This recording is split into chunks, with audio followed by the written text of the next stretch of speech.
কখনো কখনো আমাদের জীবনে কষ্ট এতটাই বেড়ে যায় যে মনে হয় আর সহ্য করা সম্ভব নয়। আল্লাহ আমাদের সৃষ্টি করেছেন এবং তিনি আমাদের কষ্ট বুঝতে পারেন। প্রতিটি মানুষের জীবনে এমন কিছু মুহূর্ত আসে যখন সব কিছু অস্পষ্ট ও অন্ধকারাচ্ছন্ন মনে হয়। জীবনের এই কঠিন সময়গুলোতে একমাত্র আল্লাহর কাছে হাত তুলে দোয়া করার মাধ্যমে আমরা সত্যিকার শান্তি এবং শক্তি লাভ করতে পারি। আল্লাহ বলেছেন, তোমরা আমাকে ডাকো, আমি তোমাদের ডাকে সাড়া দেব। এই আয়াত আমাদের জন্য একটি বিশাল সান্ত্বনা। যখন আমরা আমাদের কষ্ট, দুঃখ এবং উদ্বেগ আল্লাহর কাছে বলি, আমরা তাতে শক্তি এবং সাহস পাই। আল্লাহ আমাদের সৃষ্টিকর্তা, তিনি সব কিছু জানেন এবং আমাদের প্রতিটি মুহূর্তের দুঃখ কষ্টের সঙ্গেই তিনি আছেন। তার কাছে আমাদের কষ্ট প্রকাশ করলে আমাদের হৃদয় হালকা হয়ে যায়। জীবনের প্রতিটি মুহূর্তেই আমরা কিছু না কিছু অর্জনের চেষ্টা করি।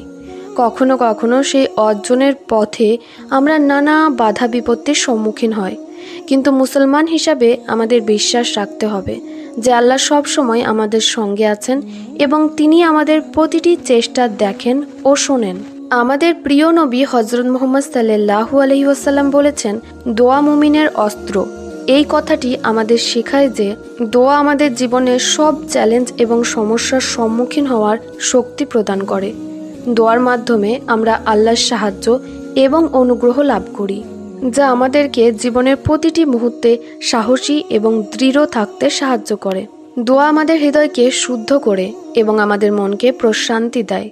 প্রতিদিন কিছুটা সময় আল্লাহর কাছে দোয়া করার মাধ্যমে আমরা আমাদের আত্মাকে পূর্ণতা দিতে পারি এবং জীবনের প্রতিটি কঠিন মুহূর্তে আমরা তার কাছ থেকে সাহায্য প্রার্থনা করতে পারি।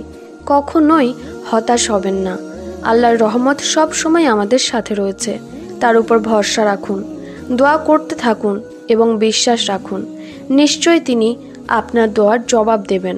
আল্লাহ বলেছেন, যারা আমার পথে সংগ্রাম করে অবশ্যই আমি তাদেরকে আমার পথে পরিচালিত করব।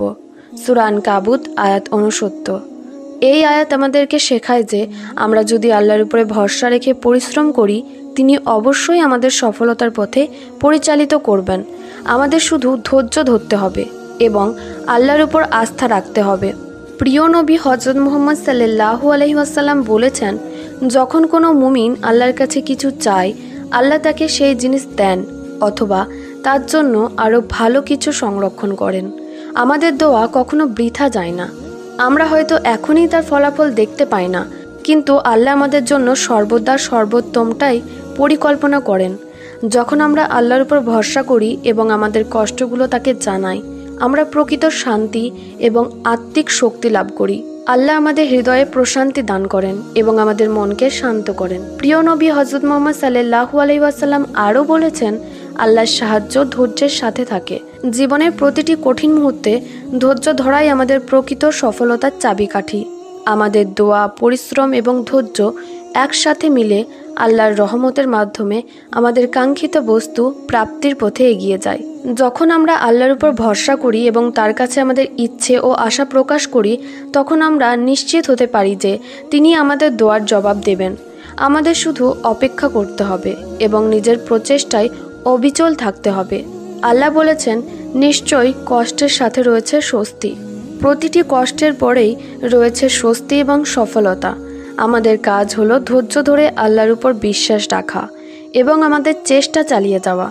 শীঘ্রই তুমি তোমার কাঙ্ক্ষিত বস্তু পেয়ে যাবে ইনশাআল্লাহ।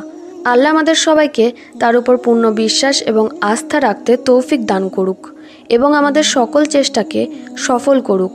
আল্লাহ আমাদের সবাইকে ধৈর্য ধরার এবং সফলতার পথে এগিয়ে যাওয়ার তৌফিক দিন। আমিন। যারা আমার ভিডিও প্রথমবার দেখছেন তারা চ্যানেলটি সাবস্ক্রাইব করে আমাদের সাথে থাকুন।